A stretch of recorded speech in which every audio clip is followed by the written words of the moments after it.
वाराणसी के गंगा घाट पर प्रवासी पक्षी नए मेहमान बनकर हर साल की तरह इस साल भी पहुंच चुके हैं। ये प्रवासी पक्षी हजारों किलोमीटर का सफर तय कर इस मौसम का आनंद लेने आते हैं और यहाँ के पर्यटकों को खूब आकर्षित करते हैं। ये प्रवासी पक्षी वाराणसी के गंगा घाट पर ठंड का मौसम शुरू होते ही आ जाते हैं और फरवरी के आखिर तक यहाँ रहते हैं और फिर एक नई जगह उड़ान भर जाते हैं।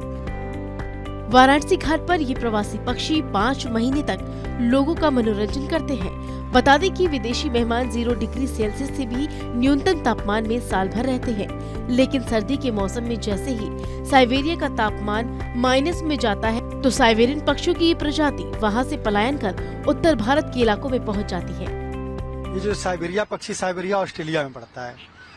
दूसरी चीज कि इनको ठंडा मौसम पसंद है और तीसरी ये चीज है कि साल के नवंबर के महीने में ये लोग ऑस्ट्रेलिया से खुद परिश्रम करके, ये बहुत परिश्रमी पक्षी हैं, खुद उड़कर ऑस्ट्रेलिया से यहाँ आते हैं। नवंबर के महीने में आ जाते हैं तो नवंबर, दिसंबर और जनवरी और लास्ट में फरवरी के लास्ट तक जब हल्का हल्का मौसम गर्म होता है तो यहाँ से पलायन कर जाते हैं। विदेशी मेहमानों के दीदार के लिए लोग नाव की सवारी करते हुए वीआईपी घाट से संगम तक जाते हैं। ऐसे में न केवल संगम पर आने वाले पर्यटकों की संख्या में वृद्धि होती है, बल्कि यहाँ पर नाविकों को भी अच्छी खासी कमाई हो जाती है।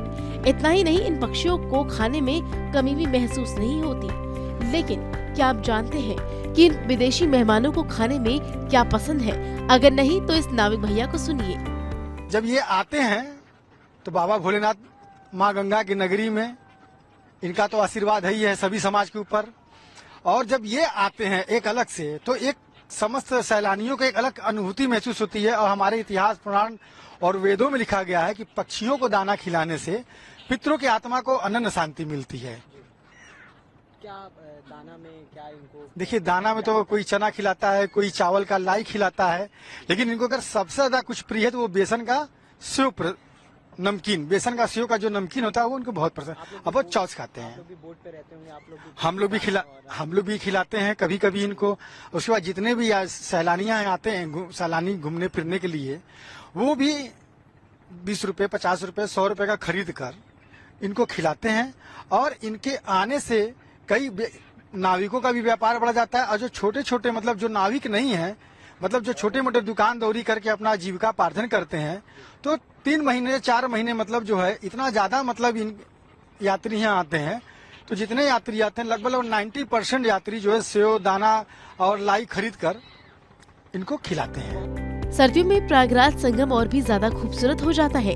यहाँ लोग रंग बिरंगे गर्म कपड़े पहनकर संगम पहुँचते हैं और सबसे ज्यादा आकर्षण का केंद्र तो हमेशा से ही गंगा यमुना के संगम पर आने वाले साइबेरियन पक्षी ही होते हैं, जो चहकते हुए लोगों के आकर्षण का केंद्र बनते हैं। इस नज़ारे को देखने के लिए दूर दराज से संगम में डुबकी लगाने के लिए लोग आते हैं और इन प्रवासी पक्षियों से मिलने भी आते हैं, खासकर छोटे बच्चे।